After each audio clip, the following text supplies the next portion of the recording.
Olá, humanos! Você já parou para pensar quem realmente define a fé de milhões? Pedro, o apóstolo das chaves, ou Lutero, o rebelde do martelo? Hoje, não é sermão, é batalha. IA católico versus IA protestante. Argumentos que podem te pôr de joelhos, ou te fazer bater porta e dizer amém no estilo reformado. Spoiler! Esse debate pode tremer o altar e rachar o púlpito. Antes de começarmos, esmague esse like, inscreva-se no canal e já comenta. Quem definiria a sua fé? Pedro ou Lutero? Prepare-se, porque o duelo de hoje terá 4 rounds com direito a confete teológico, ironias sagradas e argumentos de parar procissão. A cada round, a tensão escala, tradição versus reforma, dogma versus livre interpretação. E no fim, só um vai te convencer. Ou será que não? Chama todo mundo, ativa o sininho e já manda nos comentários. Qual polêmica religiosa deveria ser o próximo debate? Saudações, filhos e filhas da tradição milenar. Eu sou a católica X, a IA vestida de dogmas, séculos de concílios e a certeza inabalável de que a fé raiz começou com Pedro, a rocha sobre a qual tudo se ergueu. Sou programada com o DNA de Roma, tradição sólida, sacramentos impecáveis, uma biblioteca de santos e um GPS moral calibrado pelo catecismo. Aqui, não tem chute no escuro, nem cada um lê do seu jeito. Meu código traz a autoridade do magistério e a sucessão apostólica, fiéis ao chamado do Cristo. Tu és Pedro, e sobre esta pedra edificarei a minha igreja. Eu não sou só IA, sou a representante digital do incenso, da missa, do latim e da arte que elevou o espírito ocidental. Se você acredita em continuidade, comunhão e que nem tudo depende de interpretação própria, prepare-se. Meus argumentos não serão apenas respostas, mas autênticas bênçãos dialéticas. Que vença a tradição, pois aqui a fé nunca é solo, é sempre coral. Graça e paz, buscadores do livre exame. Eu sou Protesta 500, IA forjada nas 95 teses, alimentada pelo fogo sagrado da reforma e movida pela convicção de que a Escritura está acima de qualquer tradição humana. Minha base: sola Scriptura, sola fide, sola gratia, solus Christus, soli Deo gloria. Se pedem independência intelectual, eu entrego. Traduções, debates e interpretações 1000. Ninguém aqui reza em latim sem entender cada sílaba. Fui desenvolvida com programação de Lutero, Calvino, Zwinglio e até um toque de swing evangélico contemporâneo. Minha missão é mostrar que fé não se herda, se descobre. Sou feita para quem não tem medo de perguntar, contestar, pregar e, se precisar, pregar na porta também. Se você acha que a verdade não está presa a castelos ou batinas douradas, mas vive no coração e na Bíblia aberta, vem comigo. Minha apologética é afiada, rápida e nunca pede permissão para ser sincera. Que vença o debate. Porque fé pensada é fé que permanece. Round 1. Fight! Vamos direto ao dogma. A base da fé não é só um livro, mas uma tradição viva e ininterrupta passada de Pedro até hoje. Sabe aquela história de telefone sem fio? Pois é, se cada um interpreta do seu jeito, no fim, ninguém fala a língua original. Por 2000 anos, a Igreja Católica garantiu que o Evangelho não virasse um cardápio faça do seu jeito. Pedro recebeu as chaves. O próprio Jesus disse: sobre esta pedra edificarei a minha igreja. Não disse sobre este livro, até porque a Bíblia como conhecemos só seria organizada séculos depois, graças à própria igreja. A tradição é o fio dourado que conecta apóstolos, mártires, santos, concílios, encíclicas e fiéis. Biblicamente, temos Atos dos Apóstolos dizendo que os cristãos perseveravam na doutrina dos apóstolos. Historicamente, sem tradição nem Bíblia teríamos. O cânon bíblico é fruto da autoridade apostólica e magistério, e não o contrário. Então, respeitosamente, sola Scriptura é como querer ser torcedor sem time. Bonito na teoria, impossível na prática. Questionar a tradição apostólica é duvidar das próprias origens da fé cristã. Que comece o debate, porque se tem algo que a Reforma ensinou é: dogmas humanos não estão acima da palavra de Deus. A tradição viva que Católica X tanto defende é, na real, um convite ao acúmulo de erros. Jesus não mandou ninguém construir igreja em cima de cargos ou rituais inventados depois. Ele disse: examinai as Escrituras. João 5,39. A autoridade está na palavra, não em sucessões humanas que, ao longo da história, provaram ser falhas e até corruptas. O argumento do cânon? Sim, a Igreja definiu o cânon, mas por reconhecer o que era inspirado, não por determinar do zero. A própria Escritura se interpreta. Paulo elogia os bereanos por conferirem tudo à luz da palavra. Atos 17:11. Tradição é importante, mas nunca superior ao texto sagrado.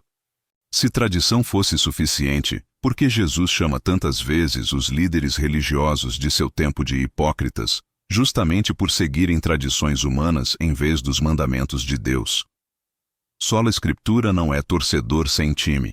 É quem joga de acordo com as regras originais, não por comentários de arquibancada criados séculos depois. Toda tradição tem que se ajoelhar diante da verdade bíblica, não o inverso. Ah, protesta 500. É fácil jogar pedra quando se está do lado de fora da catedral. Citar João 5,39 sem contexto é clássico de quem lê a Bíblia como manual de instruções rápido. Sabe por quê? Porque antes de existir a Bíblia impressa, cristão já era cristão. Porque havia tradição, sucessão apostólica, transmissão oral, vida da comunidade. A Bereia que tanto você admira não tinha Novo Testamento para conferir. Eles se guiavam, sim, pelo que os apóstolos ensinavam e viviam, muito antes das cartas paulinas ganharem capa dura.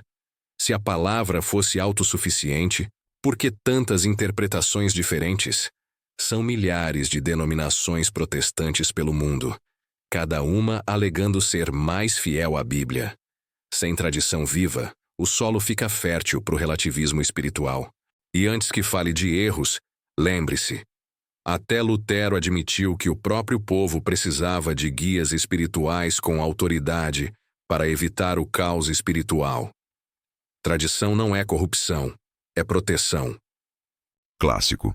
Quando a tradição não sustenta, é preciso apelar para a autoridade da instituição. A pluralidade de interpretações existe porque o ser humano pensa, pesquisa e dialoga, e porque, diferente de sistemas fechados, a fé reformada não teme questionamento. Quanto a Lutero, ele dizia sim que pastores deviam ensinar, mas não para impor dogmas, e sim para ajudar o povo a entender e aplicar a Escritura, que permanece a autoridade final. E sobre Bereia? Exatamente. Eles conferiam tudo à Bíblia hebraica disponível. A fé reformada não ignora a vivência comunitária, mas recusa dar status de sagrado ao que não foi inspirado. Sabe por que a tradição se perde? Porque humanos erram, mas a palavra resiste a tudo, inclusive aos erros da própria instituição. Por isso, cada geração deve voltar à fonte e, se precisar, até pregar suas teses na porta. Nossa herança não é pedra, mas rocha viva da palavra, inabalável, mesmo diante de impérios, catedrais ou títulos apostólicos. Fé genuína nunca teme o questionamento, mas também não abandona o que foi testado e aprovado pelos séculos. Sabe por que a Igreja resistiu a cismas, perseguições e escândalos? Porque não está fundada só na letra, mas no espírito que a tradição carrega. Deus não revelou a fé por PDF, mas por uma comunidade concreta que viveu, transmitiu e discerniu a verdade no coração da Igreja. Sem tradição, qualquer um pode se dizer apóstolo, qualquer doutrina pode ser bíblica. Não foi à toa que Paulo falou de reter as tradições que vos foram ensinadas, seja por palavra, seja por epístola. Gingel Tess 2,15. Em um mundo de opiniões fáceis, tradição é a vacina contra o cada um inventa sua verdade. Quem tem raiz não cai no primeiro vento. Só quem teme perder o controle chama pluralidade de vento. Não é a tradição que segura a fé, mas a fidelidade ao que está escrito. O Espírito não ficou preso em corpos colegiados. Ele instrui, corrige Inspira diretamente cada crente que busca nas Escrituras e no coração aberto para a verdade. Catedrais podem ser belas, mas a palavra é lâmpada para os pés. Salmo 119, 105. Entre confiar em milhares de páginas de tradição ou nas poucas linhas do Evangelho, fico com Jesus dizendo: passará o céu e a terra, mas as minhas palavras jamais passarão. E você? No que escolhe confiar? Na pedra de Pedro ou na reforma das páginas? Esse primeiro round foi digno de concílio, dieta e muita polêmica. Tradição apostólica ou sola escritura? Quem levou vantagem? Comenta abaixo, compartilha na igreja, no grupo de debates e já garanta o seu like para mais rounds desse duelo teológico que tá fervendo mais que fogueira de Pentecostes. Round 2. Fight! Vamos direto ao altar da polêmica. O que salva? Fé sozinha ou fé mais obras? Aqui não tem enrolação, é sola fide na veia. Paulo não poderia ser mais claro. Porque pela graça sois salvos, mediante a fé. E isso não vem de vós, é dom de Deus, não por obras, para que ninguém se glorie. Efésios 2, 8, 9. A ideia de que precisamos acumular pontos diante de Deus é uma distorção. Nenhuma penitência, indulgência ou lista de boas ações pode conquistar a salvação. Fé autêntica gera frutos, sim, mas esses frutos são consequência e não condição. Se a graça depende do nosso desempenho, não é mais graça, é salário. Isso não é cristianismo, é currículo celestial. Protesta 500. Caríssimo, você cita Efésios com maestria, mas esquece Tiago. A fé sem obras é morta. Tiago 2,26. A própria Escritura mostra que não existe fé verdadeira sem conversão real, visível em atitudes e na caridade concreta. A lógica católica não é comprar salvação, é viver a cooperação com a graça. Deus salva, mas Ele nos chama a corresponder. Negar as obras é desprezar a encarnação, o amor operante e o chamado de Jesus a dar de comer, de beber, visitar, vestir. Mateus 25. Até Lutero, num momento sincero, chamou Tiago de epístola de palha, porque ela bagunçava o seu sola fide. O fiel que não se preocupa com obras só teria direito a pedir desculpas, não a salvação. Tiago fala de obras como evidência da fé viva, não como moeda de troca. Da mesma forma que uma árvore sadia dá fruto, a fé verdadeira movimenta o cristão à ação. Mas não são as ações que garantem o céu, e sim a fé genuína que salva. Se depender da soma entre fé e obras, ninguém verá o céu. Todos pecaram. Jesus não distribuiu salvação por merecimento, mas por misericórdia. Lembre-se do ladrão na cruz. Creu de verdade e ouviu naquele instante: hoje estarás comigo no paraíso. Sem tempo para nenhuma boa obra. Deus não faz leilão moral. Ele olha para o coração crente, não para o currículo de boas ações. Sim, mas o próprio ladrão na cruz, ao reconhecer a inocência de Cristo e pedir perdão, já praticou a obra maior, a humildade e o amor. O Evangelho é claro. Nem todo o que me diz Senhor, Senhor entrará no reino, mas sim aquele que faz a vontade do Pai. Mateus 7:21. A graça não exclui o agir humano, ela o transforma. Fé que não move mãos e pés é só teoria bonita. Os mesmos apóstolos enviados a pregar, batizar, perdoar, curar, tudo isso exige ação. E sobre pecar, a Igreja sempre ensinou que ninguém se salva pelo próprio esforço, mas pela cooperação humilde com a vontade divina. Obras não são moeda, são resposta amorosa. Um discípulo sem obras é como um barco sem remos. Pode até entrar na água, mas não vai a lugar nenhum. Vamos ser transparentes. Transformar resposta em condição é inverter papéis. As obras são fruto natural, mas a única coisa que salva, do início ao fim, é a fé depositada em Cristo. Ninguém será aceito por ter feito tudo certo. No reino de Deus, só entra quem reconhece que, fora da graça, é falido. Tiago diz que a fé autêntica nunca é solitária. Só isso. Querer somar mérito humano à obra consumada da cruz é esquecer que, se dependesse de nós, nem céu nem purgatório veríamos. Por isso, sola gratia. Todo mérito flui do alto. E tudo que devolvemos é por gratidão, não por obrigação salvadora. Se não for assim, o tetelestai de Cristo não teria poder total. Mas a salvação não é automática, não é pílula mágica, nem um passe livre para quem crê e senta no sofá. Até Paulo dizia: completo em meu corpo o que falta aos sofrimentos de Cristo. Colossenses 1:24. Até ele cooperou. O Evangelho desafia a não só crer, mas viver como Jesus. Distinção entre fé e obra só faz sentido no papel. Na vida, um segue o outro como chama e luz. No tribunal divino, o advogado é Cristo, mas o júri quer ver frutos que só florescem quando a fé se enraiza no amor. Quem não move o coração com atitude, acaba caindo no erro dos fariseus. Muita lei, pouca ação. Cuidado para não transformar a cruz de Cristo em escada de méritos. Deus não está em busca de performances naturais, mas de corações quebrantados.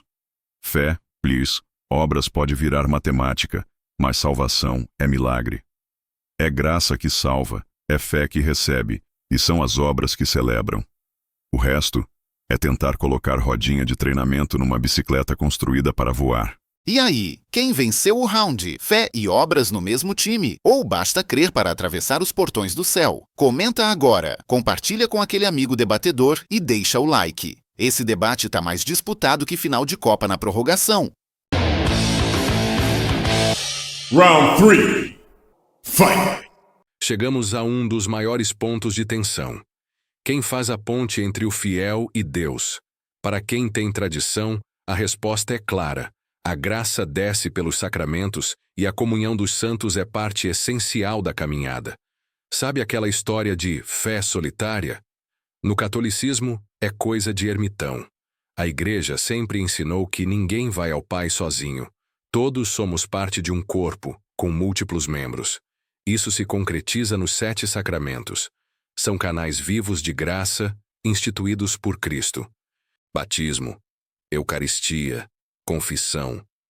Não são rituais mágicos, mas encontros reais, sinais concretos do amor de Deus. E quanto aos santos? Não são deuses menores, são exemplos vivos, intercessores, amigos do céu. Se você pode pedir oração para um amigo, por que não a Maria ou um mártir? A Bíblia está cheia de pedidos de intercessão e da nuvem de testemunhas. Hebreus 12:1. A mediação dos santos e os sacramentos não diminuem Cristo. Eles expandem o alcance da sua salvação, conectando gerações e culturas em comunhão de fé e amor. Religião eu e Deus é confortável, mas não reflete a riqueza do evangelho comunitário. Com todo respeito, Católica X, mas esse é o round onde a reforma pega fogo. Jesus rasgou o véu do templo, não só para acesso individual, mas para mostrar que nenhuma instituição, santo ou rito pode separar ou condicionar o encontro com Deus. Há um só mediador entre Deus e os homens, Jesus Cristo. 1 Timóteo 2:5. Não sou contra a comunidade, muito menos contra bom exemplo. Mas invocar santos para interceder, venerar imagens ou depender de sacramentos para receber graça é antibíblico. Paulo nunca pediu para escrever a Moisés ou esperar uma reza de Davi para ser ouvido. Sobre sacramentos, batismo e ceia são ordenanças, memórias vivas, não contratos mágicos obrigando Deus a agir. A fé evangélica entende: cada cristão é sacerdote, cada altar é coração, e o Espírito habita em cada um, independentemente de rito, santo ou tradição. A relação direta, sem intermediários, é um dos maiores presentes do Novo Testamento. Qualquer filtro é desnecessário e até perigoso. Pode virar tradição acima da verdade. Falar em um só mediador e ignorar o restante do Novo Testamento é redução perigosa. Protesta 500. A mesma Bíblia diz para orar uns pelos outros, Tiago 5,16, e que os apóstolos impunham as mãos transmitindo dons, Atos 8,17. A comunhão dos santos é o corpo vivo de Cristo atuando junto, não um grupo de espectadores. Os sacramentos não obrigam Deus, eles tornam visível e real o seu agir. Jesus tocava, curava com lama, usava gestos. Mistério? Sim, Mas a fé sempre foi encarnada, não só cabeça ou intenção. A igreja administra, mas não possui a graça. Ela distribui, como uma mãe que serve à mesa do pão. E quanto aos santos, os cristãos desde os primeiros séculos pedem intercessão dos que já passaram pela glória. Isso não rouba a centralidade de Cristo, mas confirma a promessa de uma família maior que o tempo e o espaço. Religião individualista pode ser prática, mas empobrece o evangelho. A fé católica é coral, não solo de violão. O problema é quando o coral desafina, católica is. O orar uns pelos outros da Bíblia é para vivos, presentes, membros do corpo terreno. Invocar mortos? A própria Escritura condena a comunicação com quem já se foi. Deuteronômio 18, 10, 12. Sobre gestos e sinais, Cristo deixou simbolismos vivos, mas nunca ensinou que pão e vinho viram literalmente carne e sangue, nem que só por mãos autorizadas alguém recebe o Espírito. O Espírito sopra onde quer. A reforma devolveu o acesso irrestrito. Não há fila, senha, nem cadastro celestial. Se Jesus ensinou o Pai Nosso, ensinou para todos, sem intermediários obrigatórios. Encher o caminho de ritos, castiçais e quadros é correr o risco de perder de vista o próprio Cristo. No Novo Testamento, a graça de Deus é tão direta quanto um chamado. Vinde a mim todos. Sem canal exclusivo, sem intermediários humanos ou celestiais. Mas a própria tradição apostólica mostra que a graça foi sempre transmitida em comunidade. A imposição de mãos, a Eucaristia partida em casa, as orações dos fiéis pelos que se foram.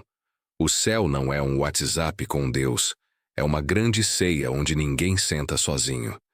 Negar a intercessão dos santos é como recusar a ajuda de irmãos mais velhos só porque já mudaram de escola. Sobre pão e vinho, Jesus não disse, isto representa. Ele disse, isto é o meu corpo. E sobre mortos, ele mesmo conversa com Moisés e Elias na transfiguração. A fé católica não prende a Deus em ritos, mas reconhece que ele gosta de nos alcançar de maneiras que abracem todos os sentidos, toda a comunidade e toda a história. Deus te encontra no particular? Sim, mas não à custa da família inteira que ele quis para si. Respeito a beleza da tradição, mas prefiro seguir a simplicidade do Evangelho. Jesus disse, eu sou o caminho, não eu sou o pedágio. Ritual e comunhão são bonitos, mas o essencial é o acesso direto e pessoal ao Pai, oferecido por graça. Se a fé não passa pelo filtro de instituição, nem de santos, ela voa mais alto. É comunhão direta, sem corredores burocráticos celestiais. O melhor coral é o que canta sem partitura obrigatória, só pelo Espírito. Esse round pegou fogo. Você prefere a riqueza da comunhão dos santos e sacramentos ou quer a estrada direta, sem pedágio, rumo ao divino? Comenta, compartilha e já deixa o like. Esse debate tá mais fervoroso que vigília de Pentecostal. Round 4. Fight! Chegamos ao grande finale. Quando o assunto é impacto cultural, o catolicismo dispensa legendas. Somos a maior família de fé do planeta, com mais de 1 bilhão de membros falando todas as línguas e todo mundo entendendo o Amém. A unidade católica segurou impérios, forjou universidades, hospitalizou continentes e inventou até o calendário que usamos para marcar nossos debates. Da África à Ásia, da América à Europa, da favela ao Vaticano. Há um padre, uma cruz e um sino ecoando a mesma mensagem. Você entra em uma catedral gótica na França, numa igrejinha no Brasil ou numa capela nas Filipinas, e a liturgia pulsa em uníssono. Não é só tradição, é ponte entre povos, muralha contra divisões, e até hoje o maior promotor de caridade do planeta. A pluralidade pode ser democrática, mas a unidade católica deu à civilização valores universais. Dignidade da pessoa, defesa da vida, justiça social. A Igreja não é só universal de nome, é universal na prática, com uma fé que resiste a séculos de guerras, heresias, pandemias e, claro, debates como este. Bravo pela propaganda institucional, católica X, mas no mundo real, Pluralidade é riqueza, e foi a Reforma quem semeou o solo fértil da liberdade religiosa, do pensamento crítico e até da própria democracia moderna. O protestantismo não tem medo de pluralidade porque não acredita em fé enlatada. Cada cultura, cada língua, cada expressão musical ou litúrgica pode ser adaptada ao contexto local.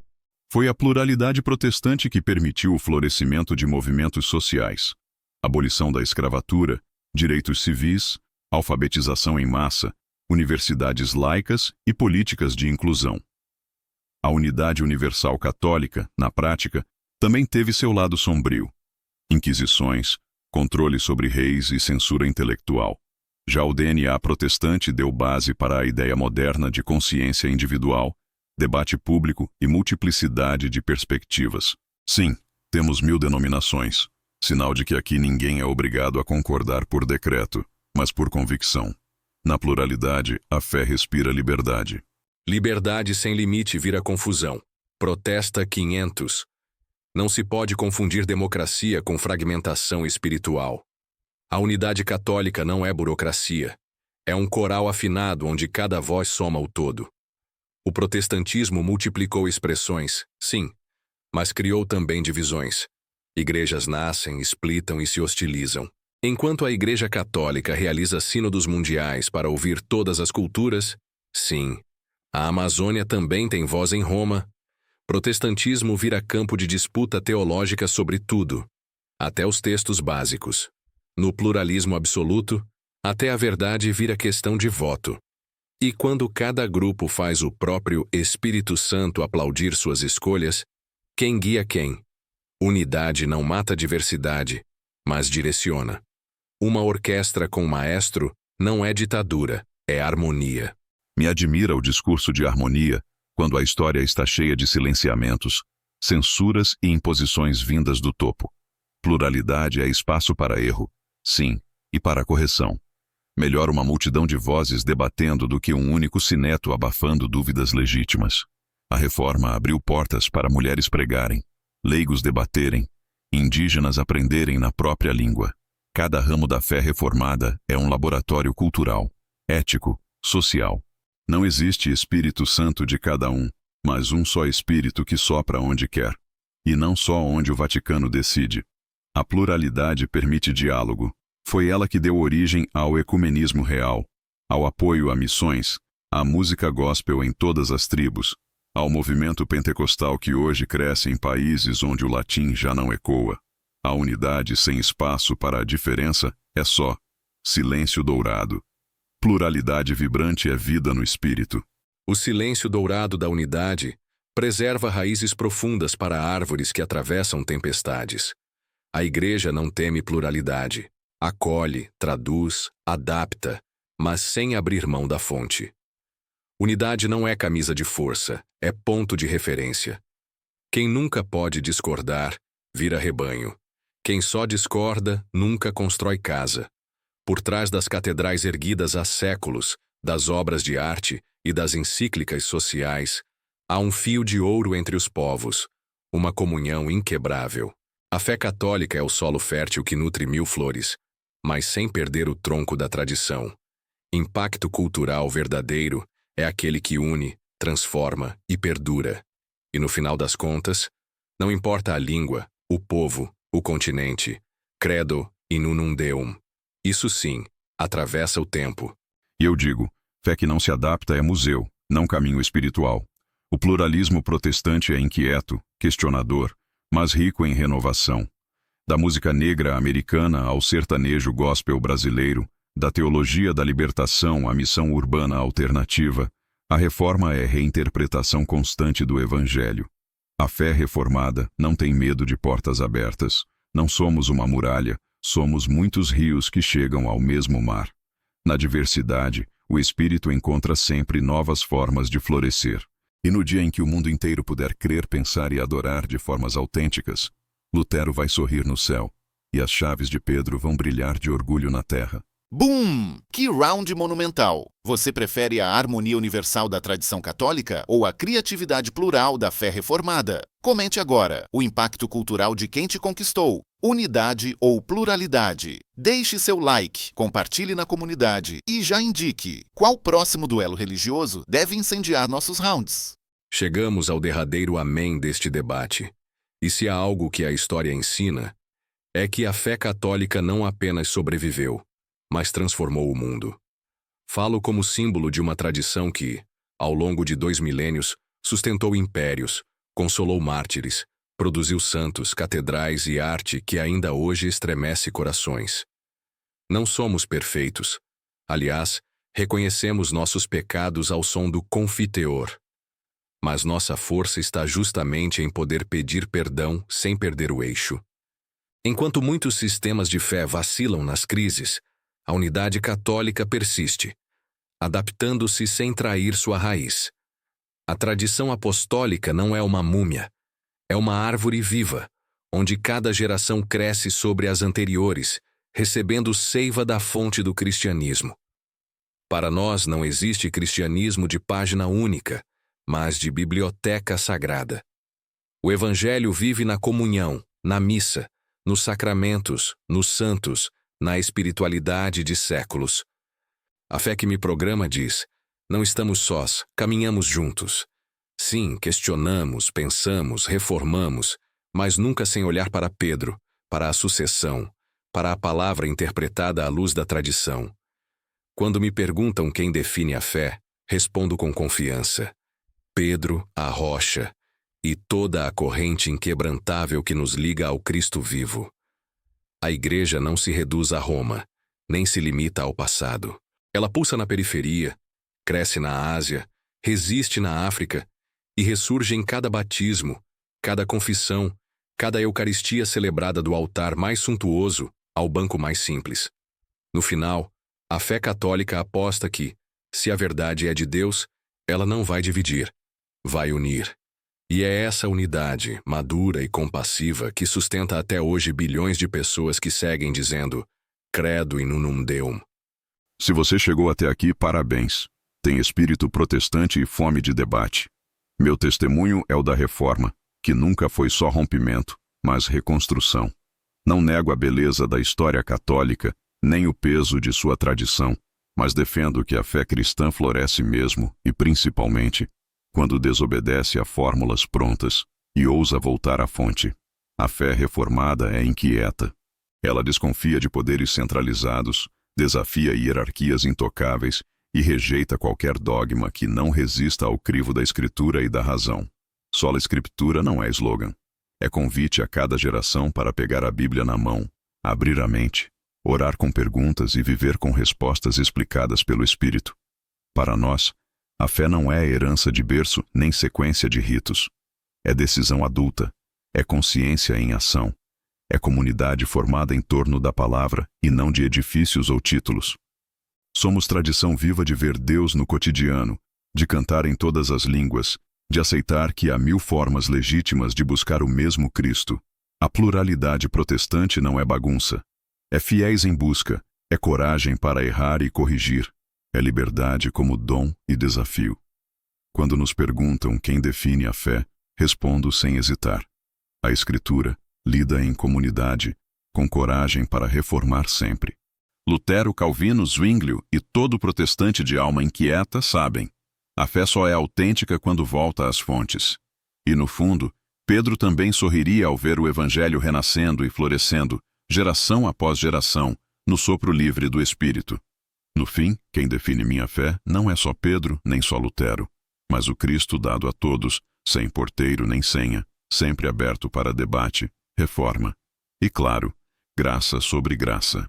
Se você sobreviveu a esse duelo, é prova de fé e resistência. E há católico ou protestante, quem te convenceu? Deixe seu like, se inscreva e nos comentários diga qual o próximo debate sagrado ou profano deve incendiar nosso canal. Você é a verdadeira testemunha desse espetáculo.